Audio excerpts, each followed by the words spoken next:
먼저는요, 세상이 말하는 그 자유의 의미에 대해서 몇 가지를 생각해 보겠습니다. 여러분, 세상이 말하는, 오늘날 시대가 말하는 자유는요, 사실은 모든 자유를 얻을 수 있는 것이 아니죠. 자유를 중요하게 생각하지만 자유를 실제로 얻지 못합니다. 오늘날 사람들이 말하는 자유는 무엇이든 내 마음대로 할 수 있으면 그것이 자유라고 생각합니다. 그것이 자유의 개념이 되어버렸어요. 하지만 무엇이든지 내 마음대로 할 수 있는 자유란 없습니다. 아마 살면서 느끼실 거예요. 어떤 60대의 한 남성이 있습니다. 이 남성은요, 젊었을 때부터 굉장히 인스턴트 음식을 즐겼어요. 그래서 그것을 나이가 들어서도 건강을 생각하지 않고 이것을 먹는 것은 내 자유다, 이렇게 생각한 거죠. 그리고 또 한 가지 그 남성에게 즐거움이 있습니다. 뭐 어떤 즐거움이 있었냐면 손주들을 보는 즐거움이 있었어요. 그런데 어느 날 병원에 갔는데 의사가 당신이 지금처럼 그 인스턴트 식품을 계속 먹는다면은 당신의 심장이 고장나서 죽게 될 겁니다. 그런 경고를 보냈습니다. 당연히 이 남자는 죽고 싶지 않겠죠. 그런데 평소에 즐기던 음식도 먹고 싶습니다. 먹는 즐거움이 이 사람에게 큰 위안과 행복감을 주기 때문인데, 간단한 예이지만 이렇게 우리의 현실은 사실 복잡합니다. 먹고 싶은 음식과 건강 중에서 하나의 제약을 받아들여야 돼요. 양쪽의 자유를 다 누리는 것은 불가능하죠. 이처럼 모든 것에서, 우리가 살아가면서 모든 것에서 자유를 얻는다는 것은 불가능해요. 근데 마치 우리는 불가능함에도 불구하고 우리 머릿속으로는 모든 것이 가능한 것처럼 느끼죠. 그래서 내가 뭔가를 할 수 있는 자유 자체를 얻는 것이 너무 중요하다고 생각합니다. 근데 이 남성은 어느 한쪽의 자유를 희생해야만 반대쪽 것을 얻을 수 있습니다. 그런데 이 남성의 경우에는요, 손주들을 너무 사랑하는 거예요. 손주들이 그 어떤 것보다 귀한 거예요. 가만히 생각해 보니까 먹는 즐거움보다 손주들을 보는 즐거움이 더 큰 거예요. 그래서 결단을 내립니다. 내 건강을 해치는 음식을 더 이상 먹지 않고 건강을 유지하면서 오랫동안 내 손주들을 보고 싶다는 생각에 한쪽 자유를 포기하고 다른 자유를 붙들게 되는 거죠. 그래서 우리가 자유를 이야기할 때 우리는 이런 질문을 자주 하지 않는데요.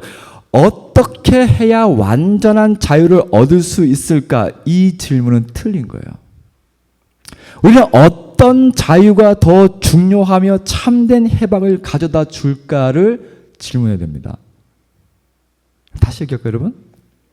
어떻게 해야 완전한 자유를 얻을 수 있을까라는 틀린 질문이라는 거예요. 어떤 자유가 더 중요하고 참된 해방을 가져다 줄까? 여러분이 높은 연봉이라는 자유를 원한다면 최고의 교육을 받기 위해서 돈과 시간을 몇 년씩 계속 쏟아 부어야 합니다. 남들이 하는 것처럼 학교 생활을 즐길 수 없겠죠? 여러분, 올림픽 금메달리스트가 되는 자유를 원한다면요, 코치의 엄청난 압박과 강력한 운동 스케줄이라는 엄청난 제약을 받아들여야 돼요. 여러분, 올림픽 금메달리스트가 그냥 되는 게 아닙니다. 정말 뼈를 깎는 노력을 해야만 금메달리스트가 될 수가 있어요. 우리가 어떤 한 가지의 굵직한 자유를 원한다면요, 많은 시간과 많은 곳에서 다른 편에 반대쪽에 있는 것에서 제약을 받죠. 왜 그러냐면요, 우리 인생은 한계가 있기 때문이에요. 모든 것을 우리가 원하는 대로 무한히 할 수 없습니다. 어느 한 부분에서 자유로워지면 그 자유를 위해서 일정 기간 어떤 부분에서 구속이 되는 거죠. 거의 모든 것이 그렇습니다. 이것이 우리가 사는 인생의 냉혹한 현실이죠. 여러분, 그 한 청년이 이제 미국에서 오랜 시간 유학 생활을 했어요. 그런데 이 사람은 어떤 자유가 생겼냐면은 미국 사람을 만나도, 영어를 쓸 줄 아는 사람을 만나도 엄청나게 그들의 문화를 아니까 자유롭게 언어도 쓰고 뭐 대화도 할 수 있어요. 그런데 한국에 왔는데요, 한국에서는 한국의 문화에 적응이 안 되는 거예요. 한국 사회에서 이루어지는 일들에 정말 반감을 느끼는 거예요. 이런 반대 입장이 있다는 겁니다. 여러분, 우리는 자유를 우리가 선택하는 것이라 생각하지만 사실은 자유를 위해서 여러 가지 것에 복종하고 있어요. 내가 원하는 자유를 정말 원한다면요, 다른 것에서는 복종을 해야 됩니다. 이것을 우리가 잊고 살아간다는 거죠.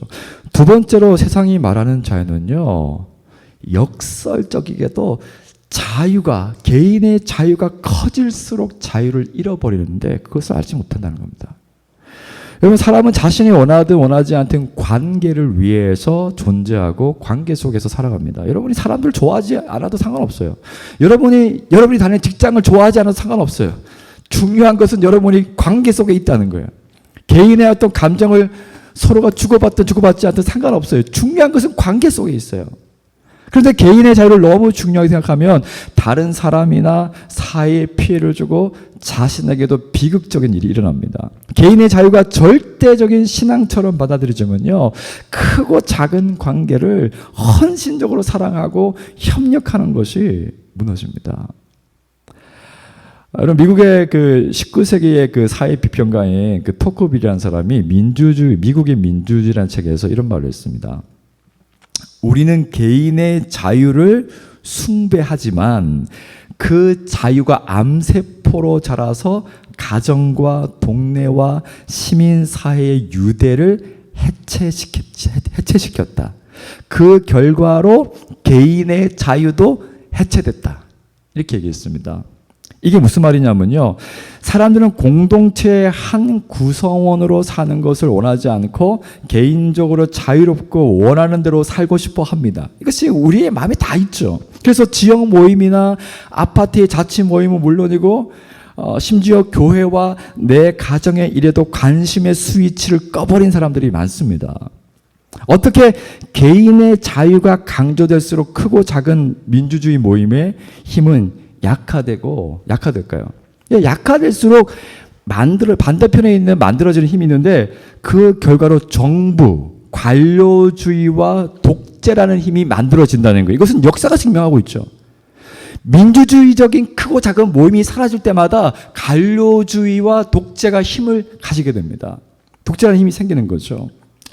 그래서 그 관료주의와 독재는요, 개인의 자유를 침해합니다. 그래서 매우 역설적이게도 개인의 자유가 신앙처럼 받아들여지면은 더 이상 관계가 만들어지지 않고 관계 속에 들어가 있지 않으면 결국에는 관료주의가 독재가 우리 개인의 자유를 말살시킨다는 거예요. 이것이 역사가 증명하고 있습니다. 여러분, 근데 반대로 여러분이 사랑이라는 자유를 원한다면 여러분의 개인적인 자유는 큰 제약을 받을 겁니다. 하지만 사랑의 관계 속에 있을 때 여러분은 엄청난 유익을 얻습니다. 온전히 사랑받는다는 확신은 우리가 관계에서 가질 수 있는 두려움과 해이에서 자유롭게 합니다. 여러분이 온전한 사랑을 받는다면, 사랑의 관계를 위해서 개인적인 자유를 포기했지만 사실은 내가 얻는 유익과 기쁨이 더 커지는 거죠. 여러분이 결혼했다는 것은요, 독신 남성, 독신 여성으로서 누릴 수 있는 개인의 자유를 거의 포기한 거예요. 그걸 알고 결혼하신 거죠? 저는 모르고 결혼했습니다. 그래서 엄청 힘들었어요. 저는 막 새벽에도 일어나서 운동하고 싶으면 막 운동하러 밖에 막 나가고, 새벽에도 막 어딘가 이렇게 막 하고 싶은데 하고 싶은 그 속된 말로 영혼이 자유로운 사람이었어요. 근데 결혼하니까 아무것도 할 수 없어요.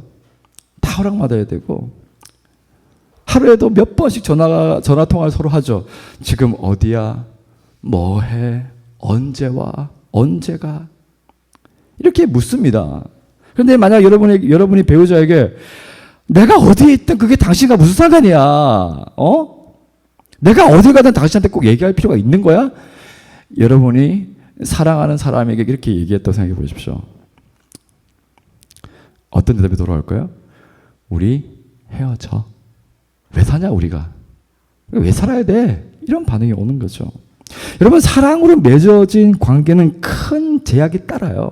근데 그래서 배우자가 병들거나 큰일을 당하면 엄청난 시간과 에너지를 쏟아부어야 됩니다.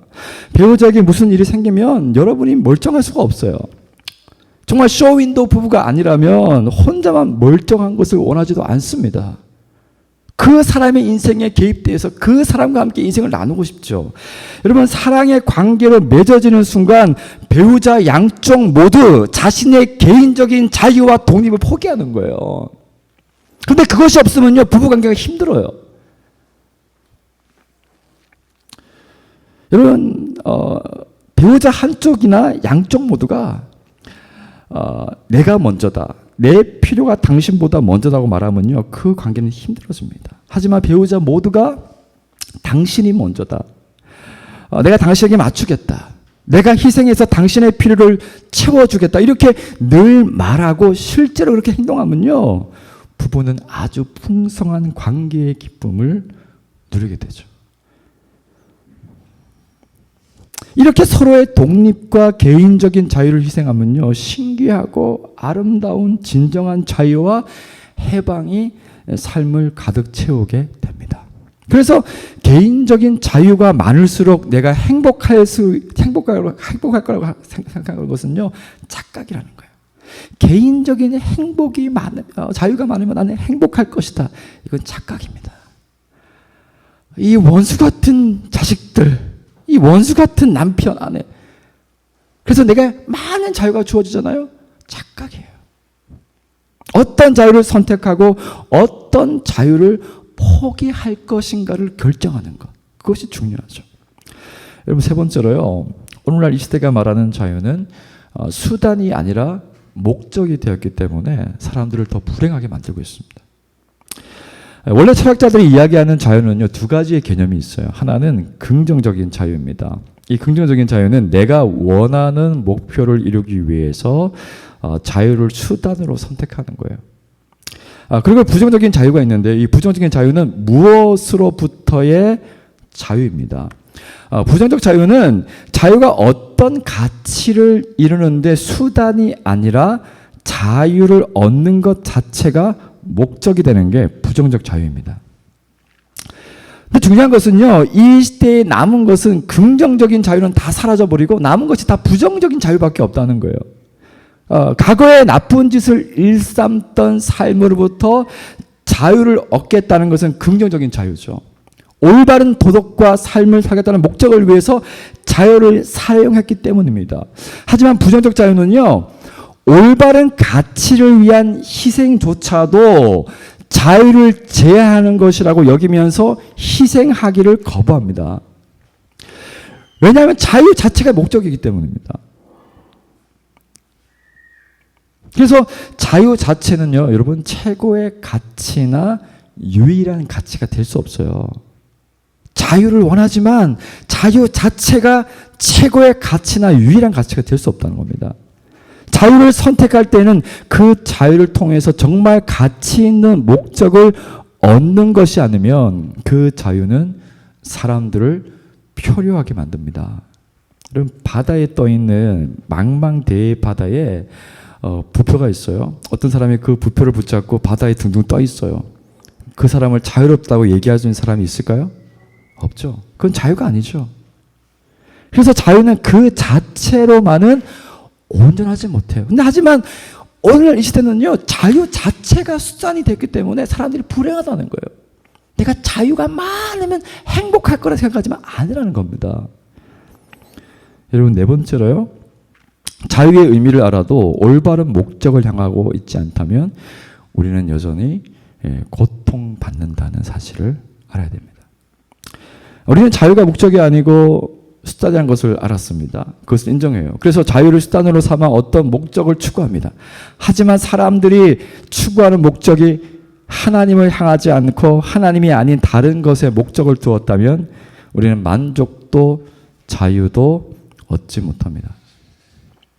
사람들이 자유를 수단으로 추구하는 목적은 다양합니다. 실제로 우리 그렇게 살고 있죠. 관계를 목적으로 하는 사람도 있고요. 나의 직업이 목적이고 내가 추구하는 가치 또는 정치적인 대의가 목적이 되어 있을 수 있습니다. 저는 이번 미국의 그 소설가인데요. 이 사람은 그 포스트 모더니즘의 대표적인 소설가인데 이 사람은 믿는 사람이 아닌데 이런 놀라운 이야기를 했어요. 그러니까 저는 이 글을 읽으면서 얼마나 많이 공감했는지 모릅니다. 현대인들의 마음을 이렇게 표현했습니다. 성인의 치열한 일상 속에 숭배하지 않는 상태란 존재하지 않는다. 누구나 숭배한다. 무엇을 숭배할 것인지가 우리의 선택으로 남았을 뿐이다. 사람들이 신이나 영적인 것을 숭배 대상으로 선택하는 확실한 이유는 다른 숭배 대상은 거의 모두가 당신을 산채로 삼켜버리기 때문이다. 돈과 재물을 숭배하면 아무리 가져도 족하지 않다. 삶의 진정한 의미를 거기서 얻으려 하면 결코 충분히 소유했다는 기분이 들지 않는다. 몸과 미모와 성적 매력을 숭배해보라. 늘 자신이 못생겨 보이고 나이 들어 노화가 표시나기 시작하면서 실제로 죽기도 전에 1000번, 10,000번을 미리 죽는다. 권력을 숭배하면 결국 자신이 약하게 느껴지고 두려워진다. 똑똑해 보이는 지성을 숭배해보라. 발각되고 싶지 않은 초라한 과거가 들통난 미련한 사기꾼처럼 나 자신을 느낄 것이다. 끝으로 이런 식의 숭배는 교활해서 숭배로 보이지 않는다. 이는 우리 무의식에 장착된 기본값이다. 실제로 우리가 하나님을 섬기지 않으면요, 다른 무언가를 섬기고 있다는 거예요. 그리고 그것을 통해서 우리는 만족을 누리지 못하고 있음에도 불구하고 그것을 숭배로 생각하지 않는다는 겁니다. 그것이 우리의 무의식 속에 장착되어 있다는 거예요. 여러분, 이 시대가 이야기하는 자유 안에서는요, 그래서 아무도 자유롭지 못합니다. 진정한 사랑과 의미와 만족이 필요하지만 누구나 무엇인가에 지배를 받으면서 갈증만 더 커지는 거죠. 이것이 오늘날 세상이 가지고 있는 자유에 대한 개념이에요.